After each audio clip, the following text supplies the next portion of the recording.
The way that you thought it would go? Oh, absolutely. I'm happy with that. I'm happy with, one, having very little injury, two, being able to win, and then three, I felt like it was a pretty exciting fight. I want to finish, of course. Like, it's been a while since I had finished somebody, so yeah, it's been since what, like 2020, 21 or something. So yeah, of course I want to finish, but felt like I was pretty close, at least, and dropped her at first. So yeah, overall, very happy. Did you know that her eyelashes flew off when you did it?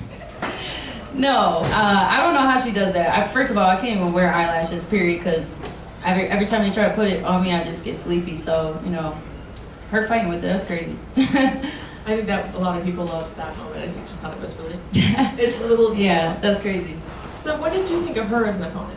Oh man, yeah, I was very happy with her stepping up. I know she's God-fearing woman, so that's something that I admire as well, and I feel like I think if she keeps walking in that, she really leans into that, it can transform her life, and she can really excel.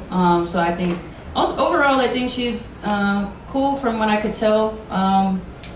But yeah, I don't really know her, but very, very happy with sharing the octagon with her tonight. Was there anything about her that surprised you in there? Not really. I knew she was going to be really tough. I guess she was a little more in shape than I thought she was going to be, but at the same time, I could also feel like the moments where she started to get a little bit of hope and like kind of pressure and go for it, then she would kind of get deflated when I would kind of come back with something, and she would recharge again and do something else. So like a little bit surprised with her ability to keep trying, keep going for something, even after getting shut down. So, but I knew she had a lot of heart, so sort of. What did you think of everything that happened at the weigh-ins? Like that was the headline the whole day. You know, it was her cutting her hair. It was, you know, as women, you know, we have this emotional connection with our hair. As you can see, had men did that a long time ago. So yeah. What do you think of that, or make of that? I mean, I don't know. To me, it's just hair, you know. But it is. I do sometimes still have dreams with my long hair, and I'm like, oh. So yeah, I mean, I know that it's a big deal, but I don't know. This is fighting, you know. So there's. I can't wait till when I'm done fighting to where I can focus on being pretty again.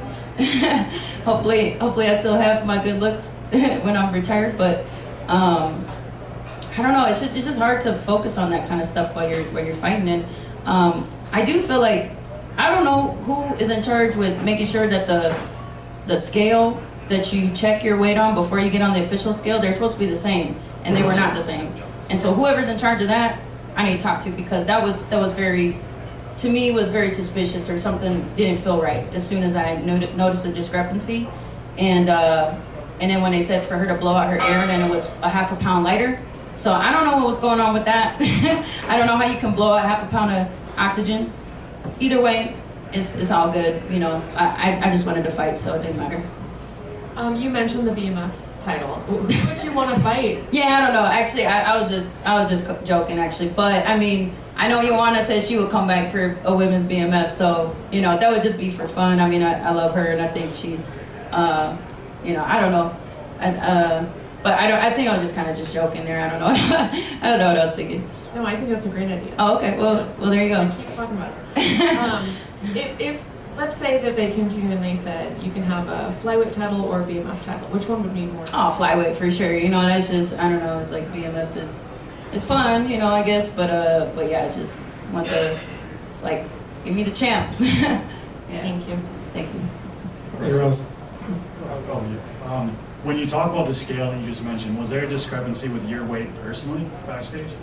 So there, and you can ask multiple fighters, but basically they give us a scale that's supposed to be matched up with the official scale. Like we check it with the officials before we go on the official scale, and it was like a pound difference. And so that's never happened before, not as far as I've ever experienced. So that was kind of weird because it was lighter on the official scale. So that's when I weighed in originally at 125.8, and then when I got on a official scale, it was like 124 point like whatever 7 or something like that. So I didn't know what that was about. I didn't know why that happened, but I wouldn't have went and cut an extra, I don't know, few ounces or whatever if it wasn't a bit different, you know. Yeah. And then just talk about the grappling exchanges that you had in there. I mean, how nice was it to have the grappling advantage over Tracy Cortez? Yeah, it's awesome because I knew she was really good at like getting back up when she would get taken out in her fights. I knew her wrestling was really good offensively, but I thought she was gonna wrestle more, and I also thought that I was gonna like I didn't want to try to hold her down too much because I knew I didn't want to waste my energy trying to like keep her down. But it actually worked out really well. I was in mount for a long time. I wish I could have maybe like I just got to work on my finishing shots on the top and stuff a little bit more. But overall, I was really happy with that. And then can you kind of explain the moment at the end there? It almost seemed like a Nick Diaz Anderson Silva. Yeah, I guess that kind of stuck in my mind at that moment. So yeah, I didn't mean to rip off of him, but I just didn't want to play into her thing, you know, like whatever. Like if she can't catch me, she can't catch me. That's her fault, you know what I mean? So yeah, I wasn't gonna play around with that. Hey Rose, Colin from the Denver Post. Nice to see you. Hey. So obviously the goal is getting a shot at the flyweight belt. Do you feel like you took another step towards that tonight? 100%. Yeah, I mean, a win. All that matters is winning, right? So here we go. Hey Rose. Yeah. Noah Festestein, Denver Gazette. In the fight camp where you also fought local Metro Denver social issues such as the dog park. How does headlining a main event here stand out or have impacted your career, and how do you plan on continuing the fight that you're fighting? Yeah, I mean, there's definitely, we won the first battle, but it's not over. We still have to maintain the park and keep working with the city to try to make it better. And it's not like less people are moving here. So it's just, we gotta deal with that somehow. And yeah, now I'm probably gonna get into some more topics in Westminster too, because over at one of my properties in Westminster, they're trying to build some like apartment complex over there, and it's like really like squeezing it in. We don't need no more housing right there, so I'm gonna fight against that too. In the latter rounds of the fight, obviously Tracy kind of kicked it into gear. How do you feel like you played that defense, but also got a few shots in there in the fourth and fifth rounds? Yeah, I knew that I was up 3-0, so it was just all about being smart and picking my shots and just looking for those openings. I knew she was going to try to make it a little chaotic, which she did in certain moments, but nothing was really landing like super solid. I think she landed a good punch with the left hook one time. But yeah, there was certain combinations kind of knocking me off a little bit off of balance. But I felt very comfortable with just kind of like, okay, she wants to unload here. Let me just, all right, time a takedown, or let me just move, or let me stick her one time really good. So yeah, it was a really tactical, I guess, fourth and fifth round. And Drew Dober, maybe a fight of the night contender, but the Colorado fighters are 0 for 3 when you stepped into the octagon. Did it feel good to be a local who, get a win in front of the home crowd in this environment? Yeah, it's amazing. I really want to just give the Denver fans love and support that they've given me. I go on my runs sometimes and they just chant, honk their horns or whatever. People are very loving here, and I know that there's also a lot of changes that have been happening to the city, so I just want to try to give it some love and energy that I don't know, I feel like just got to keep this place going well. Yeah.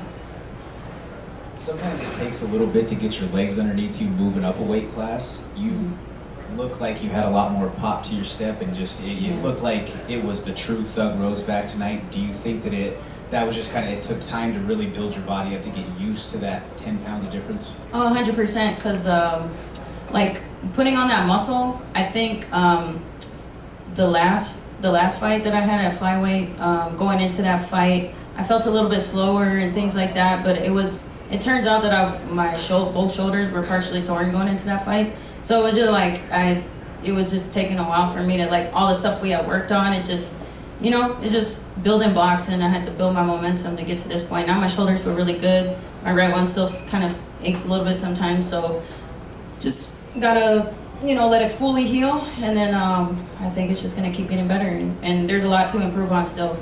Does it feel good though now that the power is starting to translate? Yeah, that's 100% too. We've been working a lot with, I've been crisping up with my boxing and just kind of fixing some things that I haven't really corrected in many years. I think just some classical boxing stuff with Jake Ramos, and then yeah, some of the stuff that Pat's been trying to show me for like forever. It's been finally, you know, clicking, and we're communicating a lot better. And obviously Chico's, you know, always great, and you know, I just have really good people surrounding me. Do you hope to fight again this year? Do I hope to fight again this year? Yes. I mean, that would ultimately, that's originally what I felt like I was wanting to do going into this fight.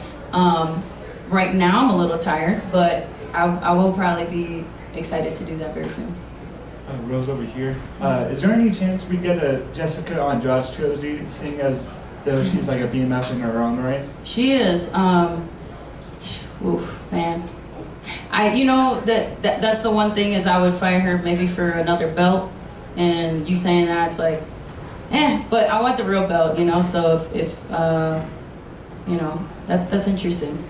And like any, do you have any ideas of running it back with Macy Barber? Obviously, she couldn't make it due to health issues. And do you have a message to send to her following her issues? No, just, you know, hopefully she feels better. Yeah, I don't know what's going on with her health. I just, you know, wish her well. And yeah, I don't know. When she feels better, then maybe we could talk about it. But ultimately, I'm just forward thinking right now. Awesome, thank you. Mm-hmm.